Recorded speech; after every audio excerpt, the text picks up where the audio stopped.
without whom we could not have made this progress. This scheme has become a successful case study, which other states intend to emulate from their own projects.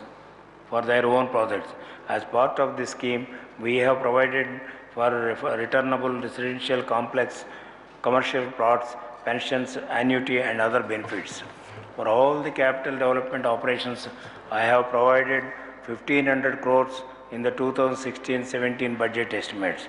This, however, would be the seed equity of the government that would enable CRDA to mobilize additional financial resources required for the capital construction from the infrastructure financing institutions and the markets, in addition to the assistance of Government of India.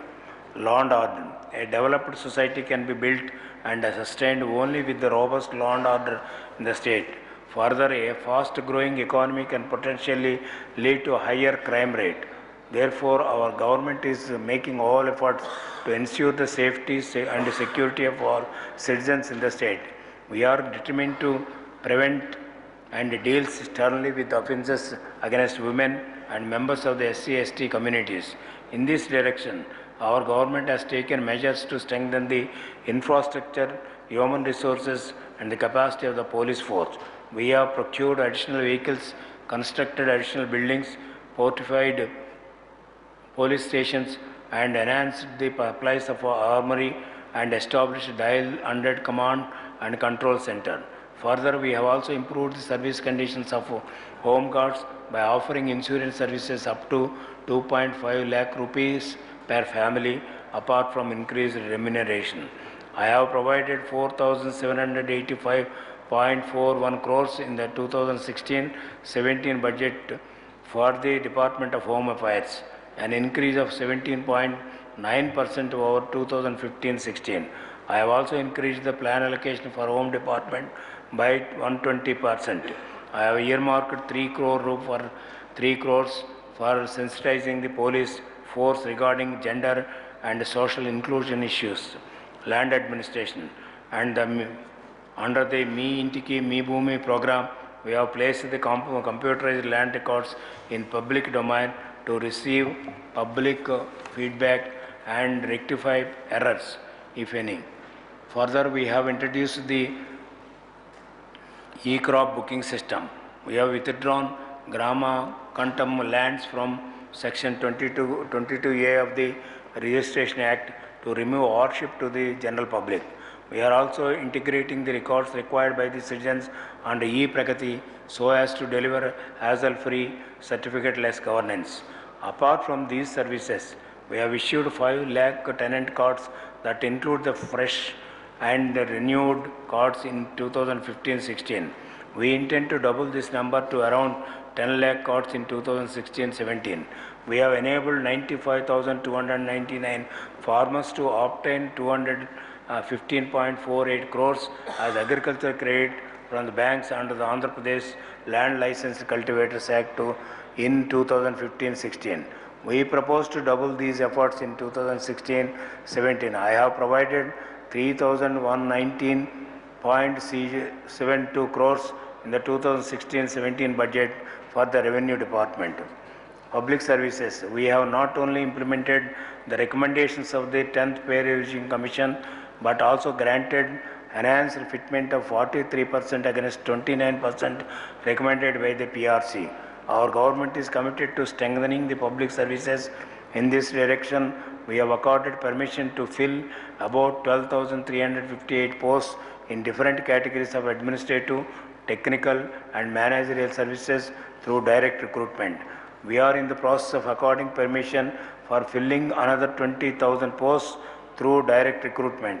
With the final allocation of the state cadre employees by Government of India, the way is paved to fill the vacant posts by promotion wherever appropriate. Our endeavour is to improve the efficiency of public services through extensive application of information technology. Almost every employee has been given hardware and software tools required for this purpose. E-Office is being used extensively in the Secretariat in an effort to make the Secretariat paperless. This application will be extended across the government departments in the coming days. We propose to strengthen the skills and competencies of the public servants and prepare the government workforce to effectively meet the challenges of the future. Our government is committed to creating a corruption-free society and would ensure transparent procurement and contract management procedures and systems apart from dealing sternly with cases of corruption.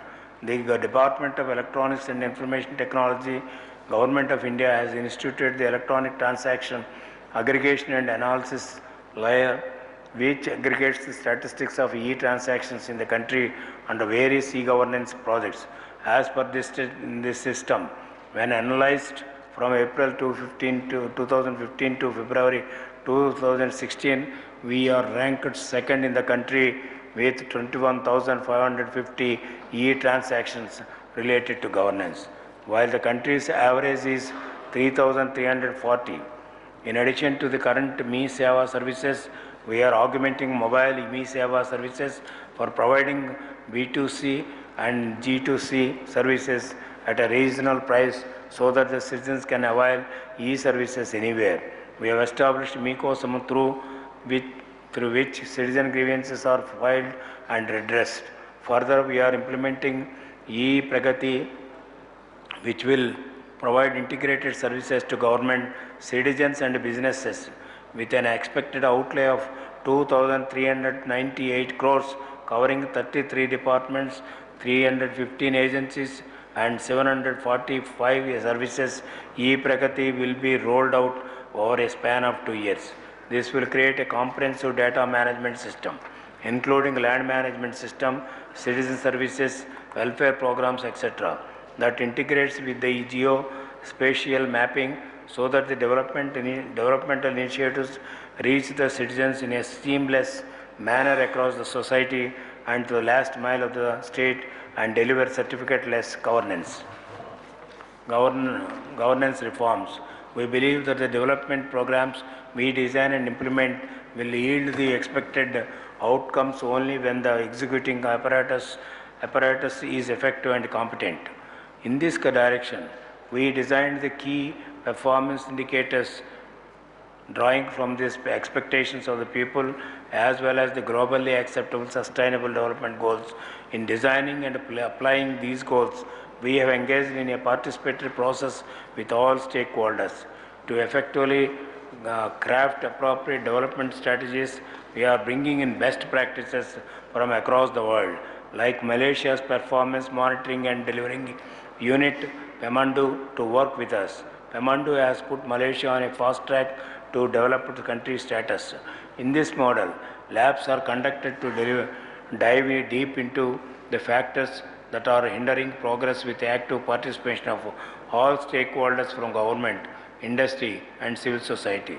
The output of the lab is the practical action plan that will reflect the concerns and ideas of all key stakeholders, enabling our state to progress much faster. We are partnering with the World Economic Forum to conduct the competitiveness assessment of our state apart from operationalizing the new vision for agriculture.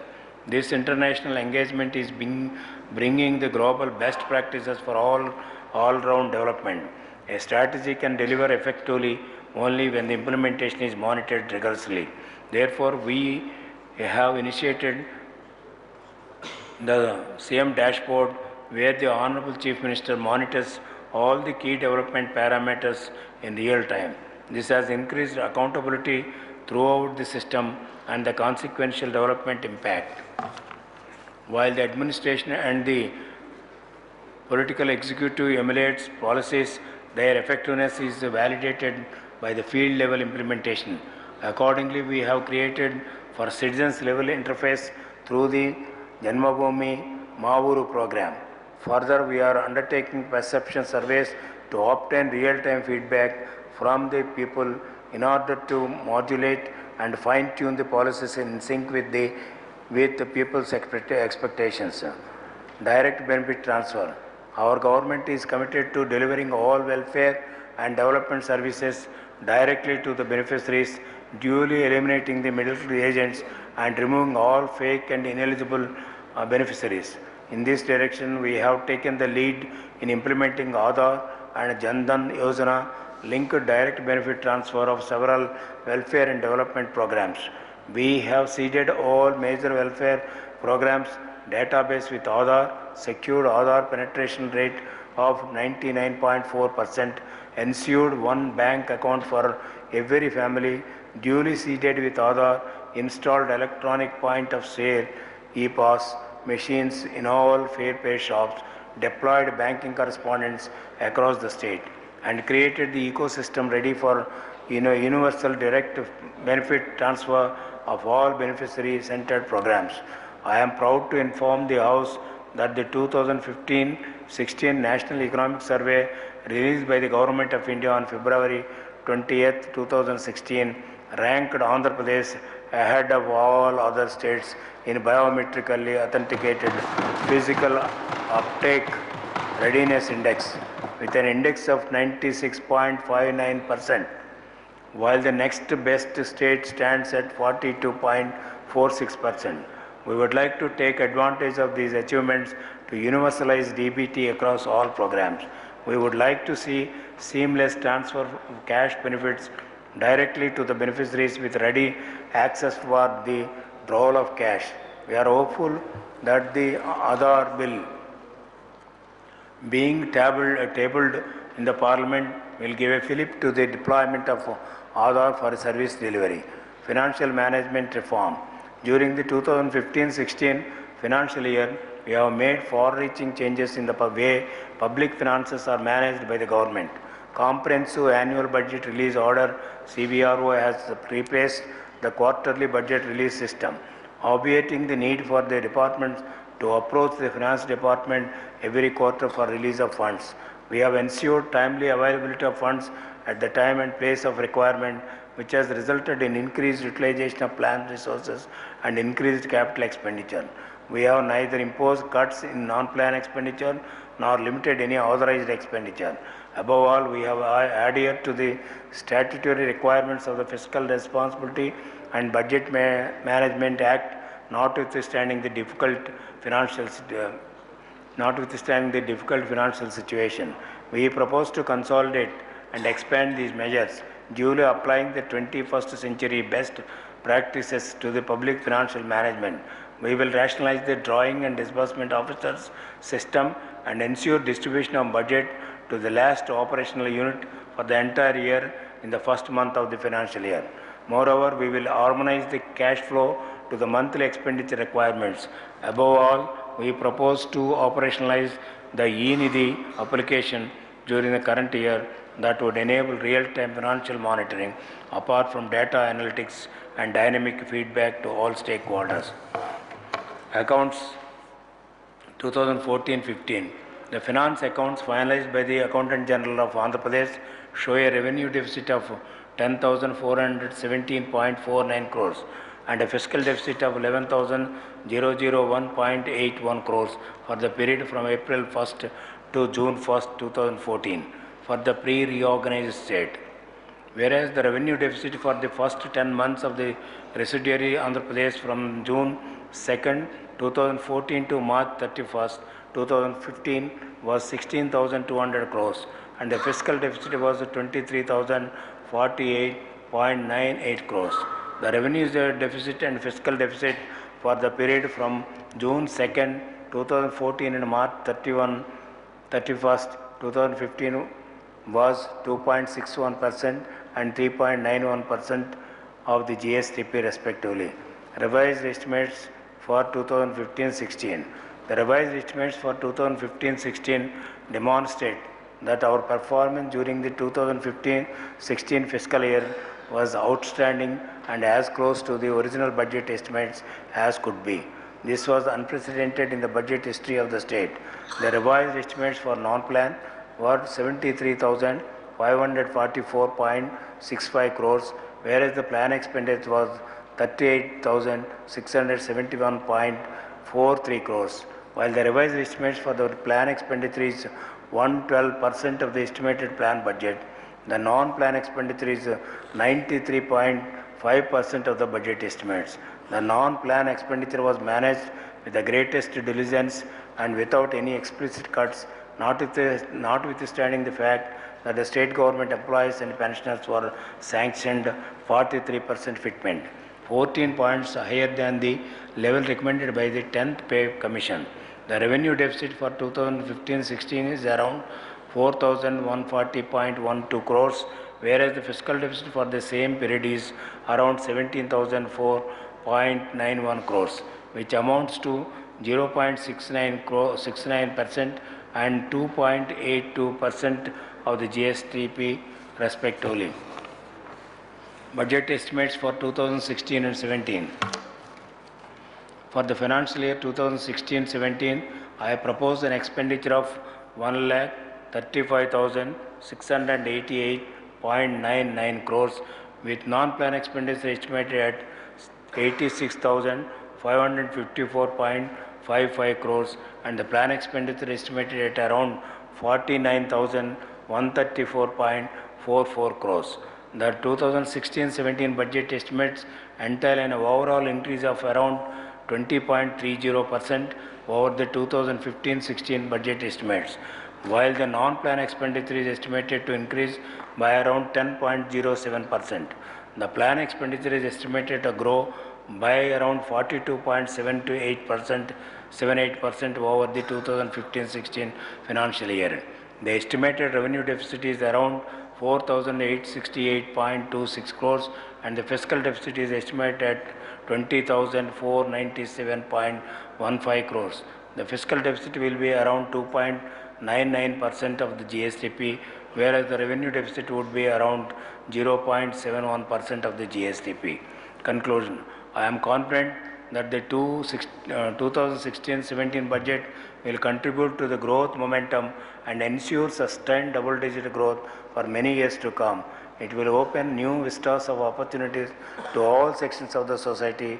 It will fuel construction boom, especially housing for the economically and socially weaker sections of the society, infrastructure development across the state, and launch the construction of Amaravati capital city. It will open opportunities for the growth, development, and empowerment of all the farmers, women, youth, the weaker sections of the societies, SCs, STs, BCs, minorities, and the poor amongst the Kapu and Brahmin castes, the middle class, and every citizen of this state. I am confident that the 2016-17 budget mirrors the hopes, dreams, and aspirations of 5 crore brothers and sisters of Andhra Pradesh, and I am confident that all will join this development bandwagon. All the above initiatives, I am sure, are in the direction of reaching our ultimate goal of bringing happiness to all and making all our dreams come true, not only for the present but also for the future generations. I conclude with the exuberant optimism expressed eloquently by Wilfred Peterson.